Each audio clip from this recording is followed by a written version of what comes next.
Wuthering Waves is the newest open-world action RPG that is completely free to play, and their first 5-star limited characters, Jiyan, for some reason has a chokehold on all my female friends. No.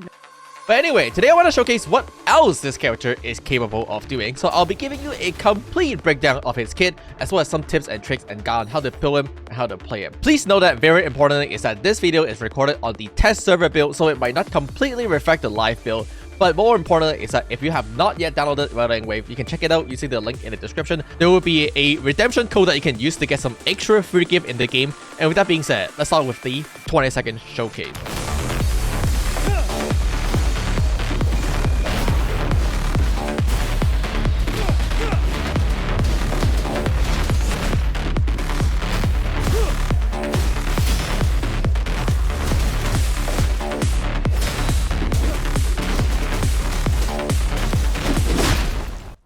Jiyan is a arrow type damage dealer. For the most part, he's going to be played as the carry of your team, which means that he's going to be responsible for dishing out most of the DPS.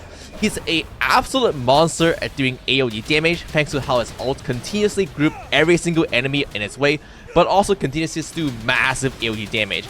And it's not unfair to say he's the best AoE damage dealer in the game right now. Jiyan's normal attack is separated into 5 parts. And every time you hit an enemy with each of these parts, you gain resolve stack. The first 2 hits of Jiyan come out quite quick, but you'll notice that the 3rd hit, the 4th hit, and the 5th hit are quite long in animation, which make it not suitable for parrying. If you're trying to parry a boss enemy, it is best you stuck to your first hit because it comes out as a very quick wide swing. Resolve is the main mechanics when it comes down to Jiyan's forte circuit, which is this part right here. Every time you attack, you get stacks, and then you can use these stacks to empower either your skills or your ult. Holding your attack button down lets you do a heavy attack, and depending on how you hold it, it'll come out differently. If you hold it and then let go, you'll do a downward swing at the end. If you hold it all the way, you do it up tilt. Your up tilt attacks can juggle enemy into the air, which lets you do an aerial follow-up. On the other hand, your down tilt attack can actually knock enemy down and can be very useful to keep staggering them. Obviously, we got your plunge attack, which is done by doing a basic attack in the air. Has pretty decent AoE size if you're ever fighting a group of mob. But another thing is that when you do land, by inputting another basic attack command, you can do another up tilt attack right at the end. So make sure you do an other input right after. If you just hold your attack down the entire way, you'll notice that as soon as I land, I'll immediately follow into my heavy attack sequence. But what you really want to do is to plunge, do a separate input, and then you can do whatever. You can do a plunge, tilt, into heavy attack. Your skill is a pretty straightforward horizontal mobility skills, but this is where your resource stack come in. When you have more than half of the resource stacks, your skills will actually consume those stacks and get empowered instead. You just do more damage.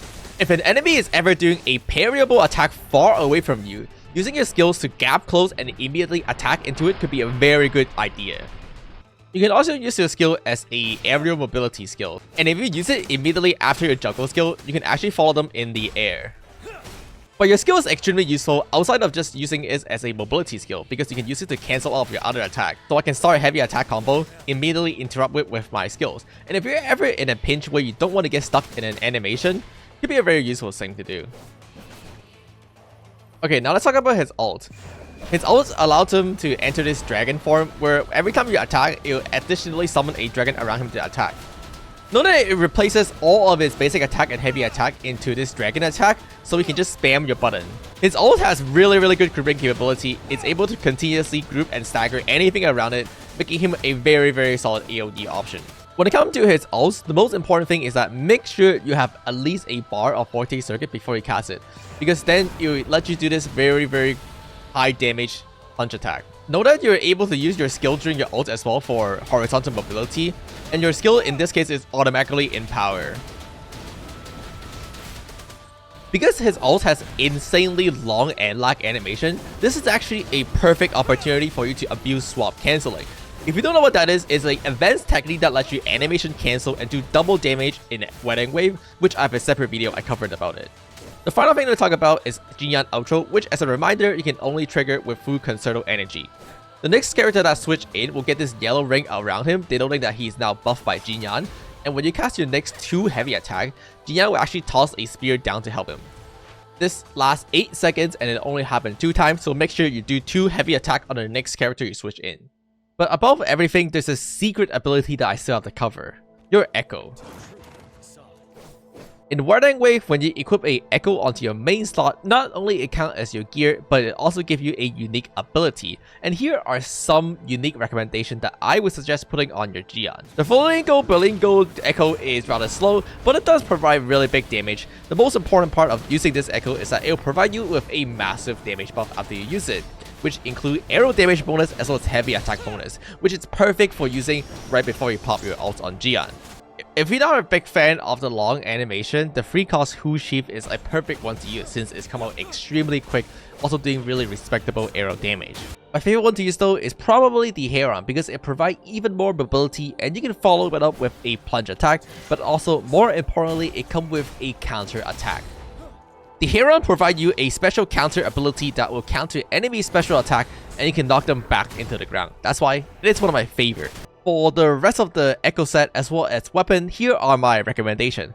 Obviously, we're going to try to aim for the 5-piece arrow damage set just because he is a arrow damage dealer. Make sure you run a 4-3-3-1-1 setup, which means you are going to look for a 4 cost with crit on it, and then 2 free cost Echo with arrow damage bonus on it, and finally 2 1 cost Echo with attack on it.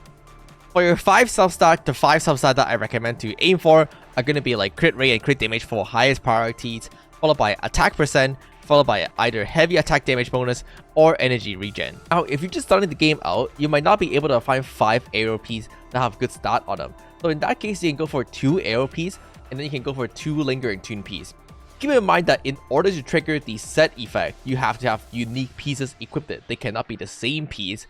So in this case, equipping 2 and 2 set is significantly easier to acquire than to try to obtain 5 unique arrow pieces that all have really good stat on them. It is more important to prioritize having good stats over trying to force your way into a 5-piece set. For his weapon, currently I'm using the Verdant Summit, which is his signature weapon that you can obtain on his weapon event banner. But otherwise, here are some of my other recommendations that I think is also really good on him, depending on which one you have. But let's talk about the most exciting part of this video, Team Comp.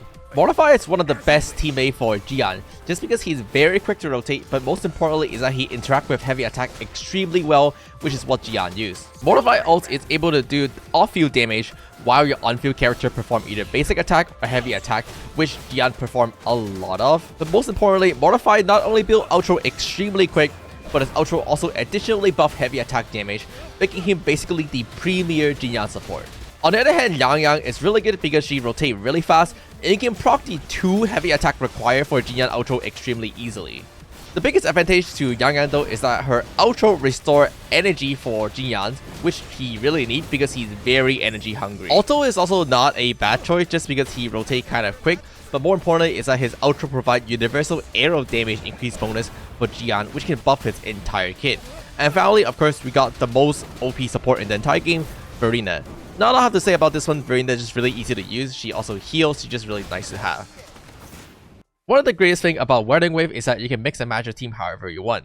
You can put Jiyan together with like Alto, you can put Jiyan together with Verena, or if you don't have Verena but you really want a healer, you can also do it with Baiji. So feel free to use your imagination to create your own team. But the thing I'll be a little careful of is that the common mistake people make is that they put Jiyan together with Genshin. The 2 major reasons why she doesn't work that well is because 1, even though her ults provide grouping, Jiyan already has built-in grouping, so you don't really benefit that much from the extra grouping that Genshin gives. But the second biggest reason is that her outro actually does not buff Jiyan. Her outro provides Resonance Liberation damage, which is not what Jiyan used. Jiyan ult, while the first part when you toss a spear out is Resonance Liberation damage, the dragon itself is actually considered to be heavy attack damage, and so for that reason, her outro does not actually buff Jiyan, so be really careful when you put them together in a team.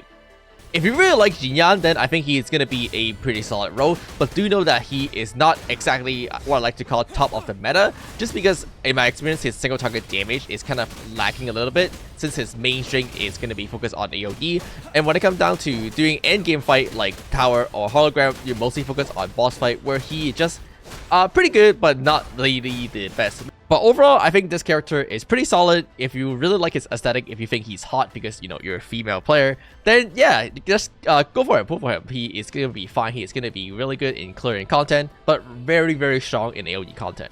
With that being said, thank you Kuro Game for sponsoring today's guide. Don't forget to check out Wuthering Waves using the link in the description. And again, there's a special code for you to redeem additional reward, so please check that out. See you guys next time.